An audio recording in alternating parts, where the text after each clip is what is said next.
Aloha, my love. Helena Das here. So first and foremost, horse hugs. Warm welcome to the Dark Horse Herd. If you are new here, if you are returning, welcome back.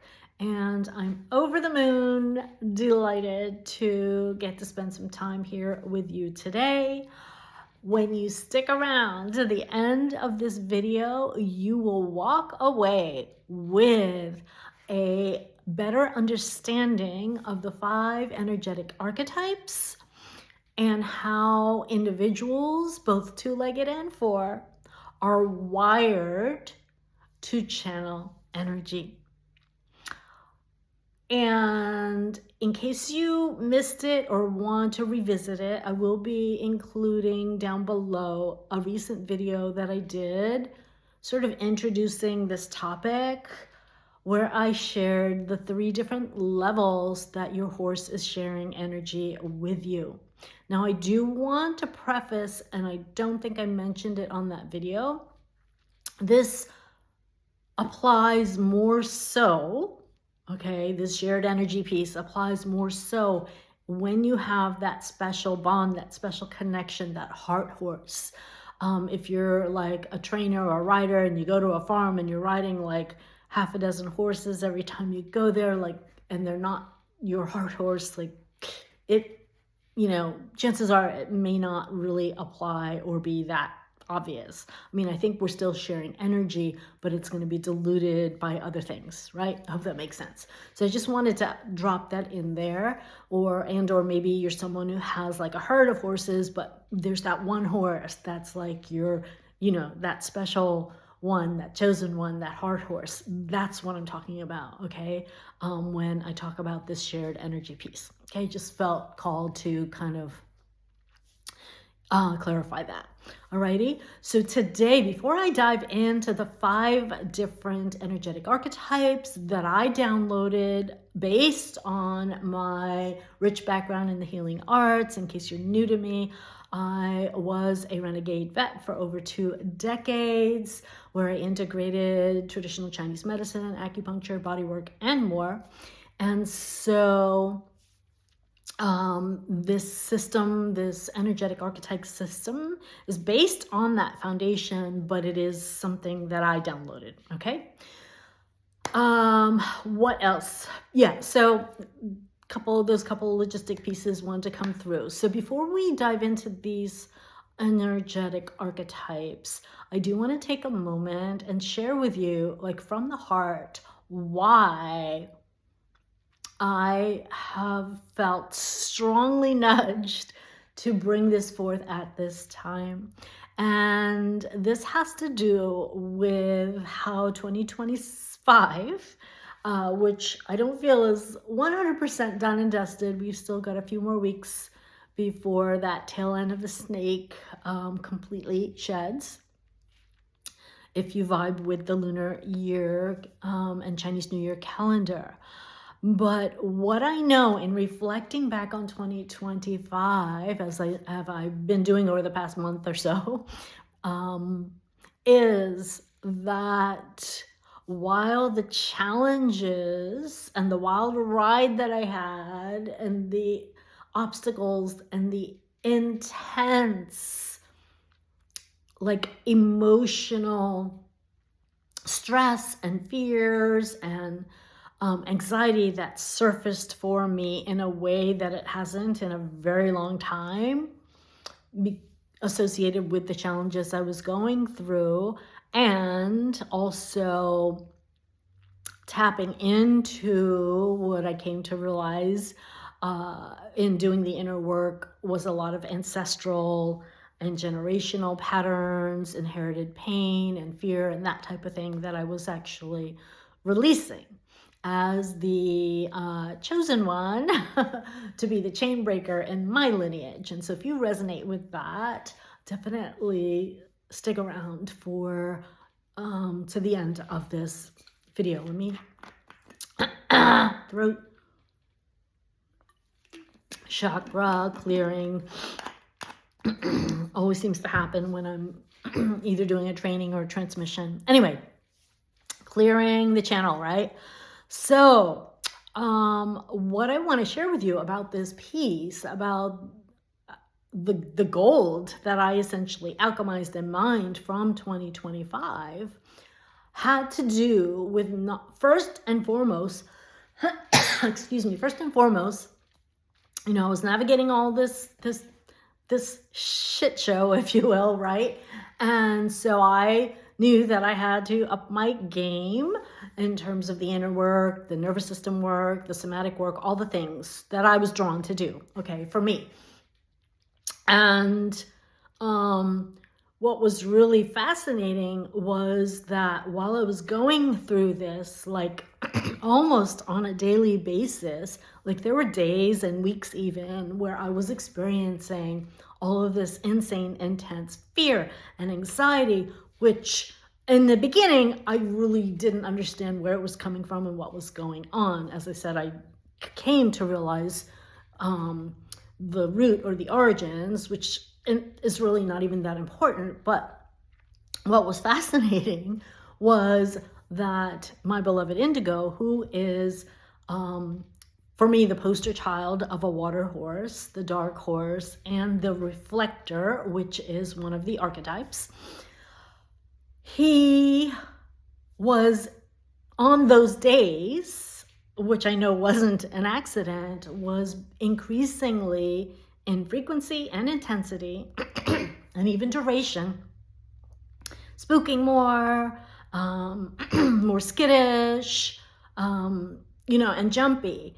And, excuse me. What was so, and of course, I mean, I consider myself a horsewoman, and again, having worked with hundreds and hundreds of horses in my renegade vet practice for over 2 decades, as well as my own beloved companions, you know, I had certain go-to skills or awareness in terms of my breath and my, you know, thoughts, and really intending to get centered and grounded and all the things, you know, when that was happening. But what I have to say was so amazing. And, you know, and it was like, I'll be honest with you, there were a few like violent spooks that were really like, my solar plexus was on fire in a knot of fear, which is where I typically get all of my anxiety and fear and stuff. And it was, you know, it was really, really intense. Okay, that's the best word that I can put to describe it. And so on the one hand, you know, he was mirroring, reflecting the shiz, the emotional shiz, the fears, the insecurity, the anxiety that I was actually navigating. And then as I upped my game and started doing more of the nervous system and somatic work and, you know, ancestral releasing work, as I was doing that, like literally in real time, his shifts were mirroring that. Like I could be in here, this is my office space, and you can't really see it, and I don't want to move the thing around right now, but out the window, I can see him in the pasture out in front of me. And literally, I would be in here doing my, for example, like somatic exercise, a specific somatic exercise or some sort of nervous system type practice.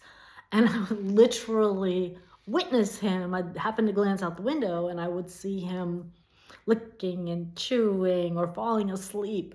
Or maybe I didn't glance out the window and I had just finished and I'd walk outside and he was doing that. And I knew that that was because of the work, the energy that I had just shifted for myself, right? And when I did that, he reflected that back to me. And as I continued to build on that, then navigating the fear and the anxiety obviously went down, and so did his reflection of that, right? Like his anxiety and spooking and all of that had gone down. And so, and I do want to say here, I mean, I've had him since 2000, I think it's the end of 2008.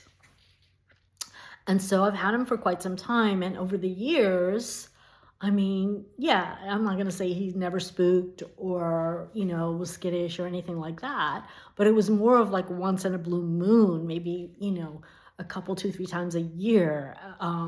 And this was happening last year. Like it was starting to get to be like a thing. And I knew, again, he was reflecting back my energies.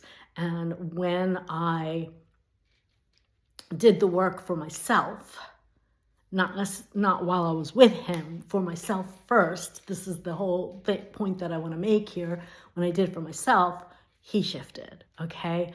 And so, and the other piece that I want to add to that is that I also, like I shifted my routine. I used to get up in the morning and do my coffee and my journaling first, and then depending on the weather, we would do our quality time, which was either us going for a walk or me sitting in his pasture, like just meditating and hanging out with him. Sometimes I would just sit with him, but we, you know, spending my quality time with him is is a priority for me. And so that was always woven in. However, when all this started happening, I knew that I needed, you know, I intuitively decided to shift things up, and I did not enter the arena. I did not spend time with him until I first did my either somatic or nervous system work, whatever I felt called to do, you know, at the time, before I went out to be with him. Like I was cleaning up my side of the street first. And I can tell you that it made a world of difference in the time that we spent together. And so, you know, this has been such a huge reminder for me. Like I've known he's a reflector. I've known that, you know, for as long as I've had him.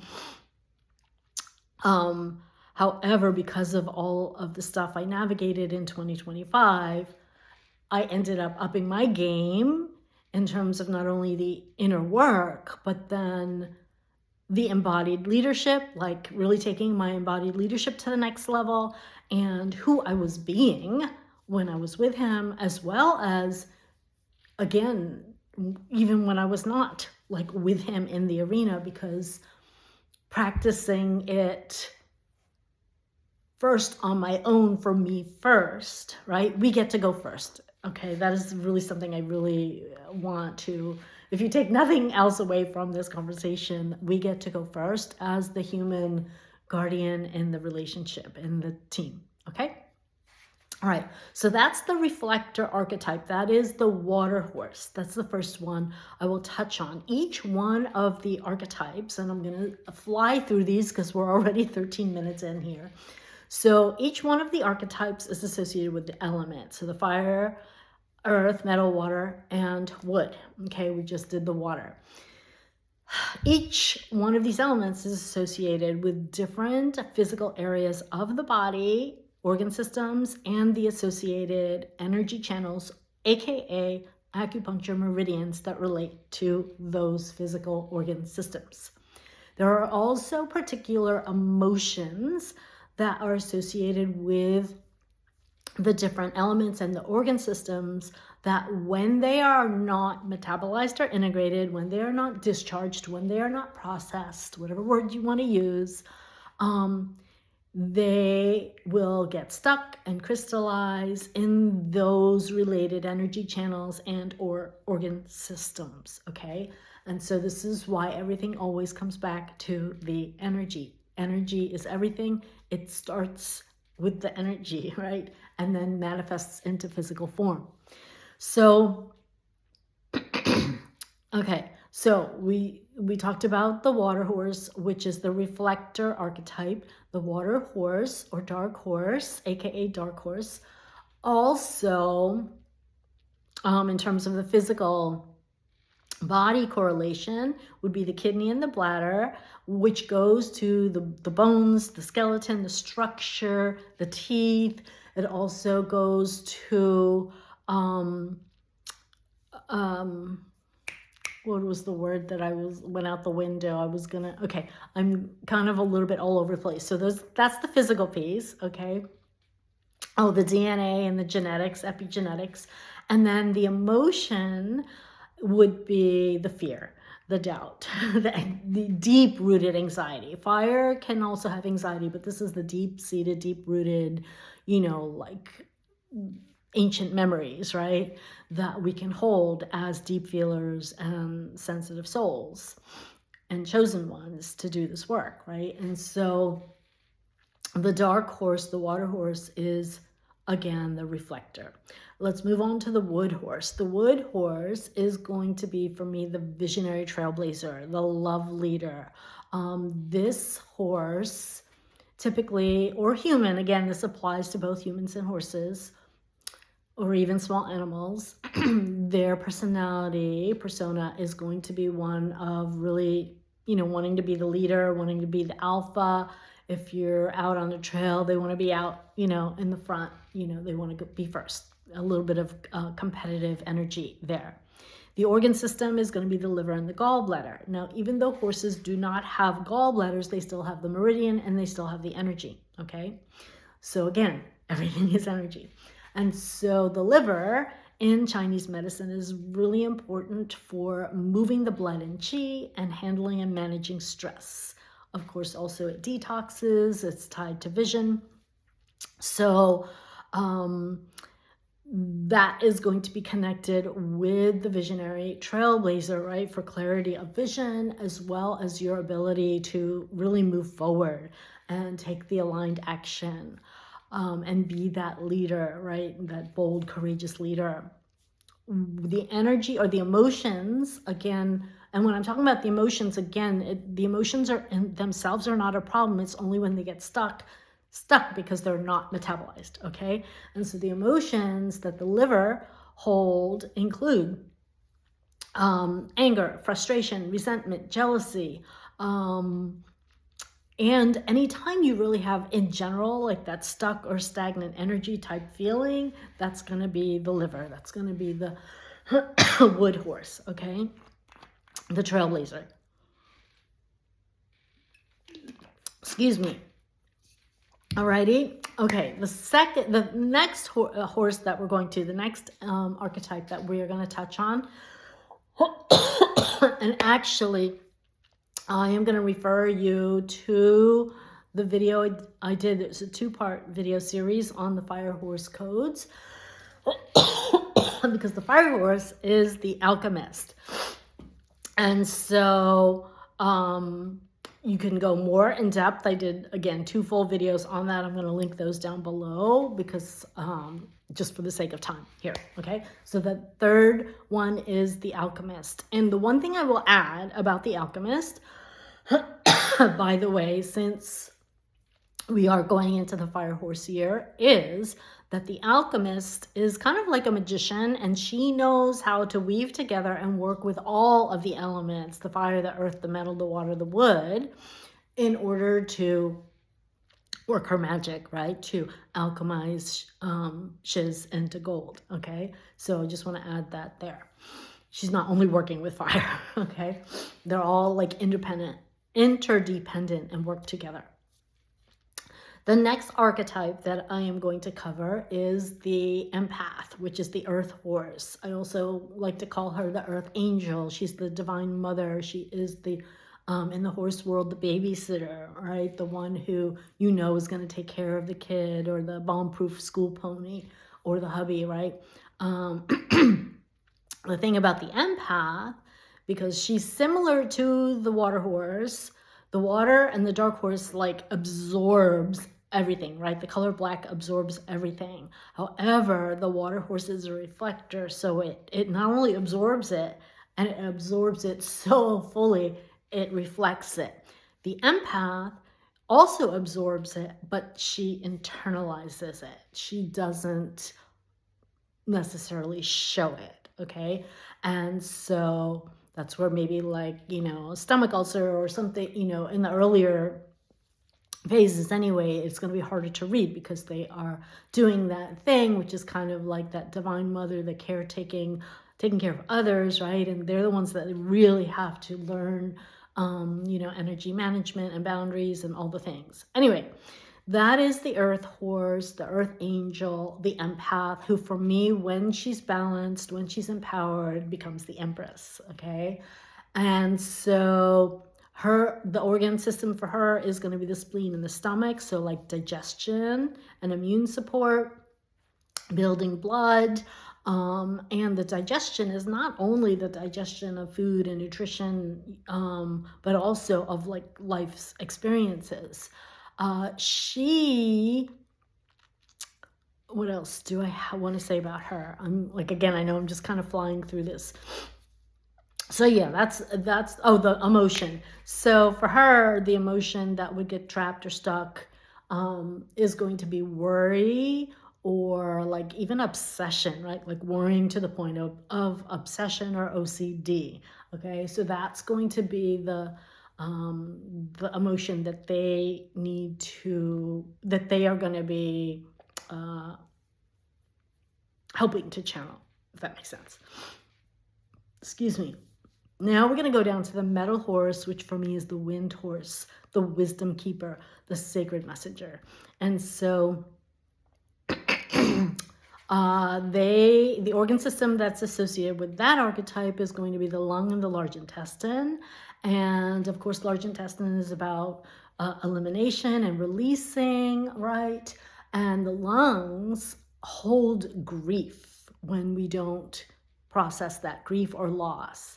And what I have learned from, at this point, I'm 61, and experienced a lot of loss. By this point, both of my parents have crossed over, and then many of my beloved animal companions. My first horse and love there in the Guani Pony Boy, we ended up on the cover of that book back there of women and horses. So like grief, what I have learned over time is that it is really the gateway to God, is the gateway to the divine, and connecting with a source, connecting with something greater. And so when we don't process that grief, right, that can get stuck in the lungs and the respiratory system. So yeah, did I cover all of them? I know I'm, yeah, so just a quick recap, okay? We have we started with the water horse. Water horse is the reflector. We have the wood horse is the trailblazer. The fire horse is the alchemist. The earth horse is the empath. And then the metal horse is the wind horse, or the sacred messenger. And so those are the archetypes. And I gave you like a quick overview. Like there's so much more of, again, the physical correlations and the emotional or energetic correlations with each of them. And I also shared with you a little bit of how my beloved Indigo, who is a classic water, aka reflector horse, aka Equine Loving MIrror, in my books, helped me really navigate 2025's wild ride, so to speak. And so I'm sharing all of this, and I want you to know that if you have a heart horse and you are a self-led, soul-led, high-achieving, conscious horsewoman who is ready to make 2026 your year to freaking fly with your goals, with your heart horse, with your health, with your life, your relationships, and beyond. Because we know the way we do one thing is the way we do everything. We know that who we are being in all of these arenas is what is being reflected back to us. And so if you're someone who would love, like absolutely love, love, love, to partner with a heart horse in a way that would benefit both of you in your overall health and well-being, to help each other heal, grow, transform, and elevate your lives, I want you to know about a very special opportunity. I've never done anything like this before, and I'm so excited to weave together not only my 2+ decades as a renegade vet and that whole background, again, helping so many horses from a holistic approach, as well as another decade helping women get their sparkle back in their bodies, in their lives, like, again, in all the ways, doing the online coaching and spiritual coaching and healing thing over the past decade, bringing everything together to help, again, the dynamic duo, to help that really sacred team of human and heart horse who want to consciously partner together in 2026 to create magic, momentum, and miracles in all the ways, and truly unleash your inner alchemist, so that you're not only blazing your own trail, right? You're prioritizing your fulfillment, your freedom, your values, but you are going to work with, like we are going to work with inside of this 6-month container together. We're going to work with these energetic archetypes, all 5 of these energetic archetypes, and help you have the energetic upgrades, if you will, the clearing, the healing work. And I'm intentionally wanting it to be a small, intimate container so no one falls through the cracks, and I can give everyone a certain level of personalized attention with my energy reads and scanning and all the things. But I want to invite you, if you're feeling the nudge, to either inquire, reach out to me. The info will be down below on how you can contact me. And if, depending on when you're seeing this, if you would like to join me for a free Q&A interest call that's happening tomorrow on the 15th of January, which is, I want to be clear, it is not a sales call, it is not a webinar or training or anything like that. It's simply a chill, open space to get your questions answered. I will, of course, tell you a little bit, give you more details around the program, and really just help you feel into whether this is like the power move that you have been dreaming of, or you could just feel in your bones is your the power move that you are waiting for or praying for 2026, to make it be your year in sacred partnership with your heart horse. And so, again, all the information will be down below. I would love to have you join me if you're feeling the nudge. And otherwise, if you received value from today's video, thank you in advance for liking, for following if you haven't already. Let me know how this landed for you. Let me know if you have a horse in your world that kind of fits one of the archetypes that you can feel. Sometimes they will have 1 or 2 primary. Again, we have, each of us and all the horses have all 5 elements. Like, we have all the organs, right? The physical within us, but typically 1 or 2 are going to be the primary way that we are wired to channel energy. That can also shift over the years, seasons and cycles, but that's the drift there. So hopefully that makes sense.